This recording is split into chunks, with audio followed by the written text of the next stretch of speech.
माझ्या सख्या भाच्याला मंत्री गिरीश महाजनांनी खोट्या गुन्ह्यात अडकवलं। एकनाथ खडसे यांनी मंत्री गिरीश महाजन यांच्यावरती आरोप केले। गुन्ह्यात अडकवल्याने भाच्याला 7 वर्ष कारागृहात काढावी लागली असंही खडसेंनी म्हटलं। त्यामुळे पुन्हा दादा खडसे आणि गिरीश महाजन यांच्यामध्ये आरोप प्रत्यारोप पाहायला मिळाले।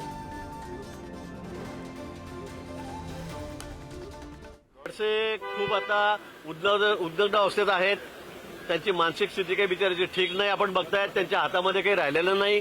त्यांना आता कोणी निवडून देत नाही। आता त्यांच्या भाच्याने आणि कोणत्या पीआयने मिळून एका महिला पीआयचा खून केला आणि त्यामध्ये ते 6-7 वर्ष आतमध्ये होते, हे सर्वांना माहित आहे। आता त्यांनी त्या महिला इन्स्पेक्टरचा मर्डर केला, तिला पाण्यात फेकून दिलं, हे सगळं सूर्यप्रकाशित स्वच्छ आहे। आता ते कोणी केलं काय केलं गोष्ट न्यायप्रविष्ट आहे, पण त्या केसमध्ये त्यांचा भाचा जेलमध्ये गेला, 7 वर्ष 6 वर्ष आतमध्ये राहिला।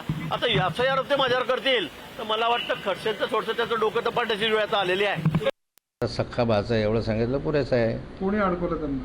नाही, याच लोकांनी अडकवलं ना, गिरीश महाजन या लोकांनी। ह्याला काही कारण नव्हतं, काही घेणं देणं नव्हतं। त्या दुरान्वय संबंध केसचे नव्हता। त्याला त्या कुरुंदकरचा फोन आला आणि त्याचा फोनवर झालं 1.5 मिनिट बोलणं झालं आणि बोलणं झाल्यामुळे हा त्याच्यामध्ये सामील आहे कटामध्ये, अशा स्वरूपाचा आक्षेप लावण्याचा नाव गिरीश महाजनचं नाव वगैरे मी घेतलं, पण अशा स्वरूपाचे त्याच्यामध्ये असतील। जे आहे ते लोकांना माहिती आहे की याच्यामध्ये कोण आहे। मी आता याच्यापुढे नाव घेण्याची आवश्यकताच नाही आहे।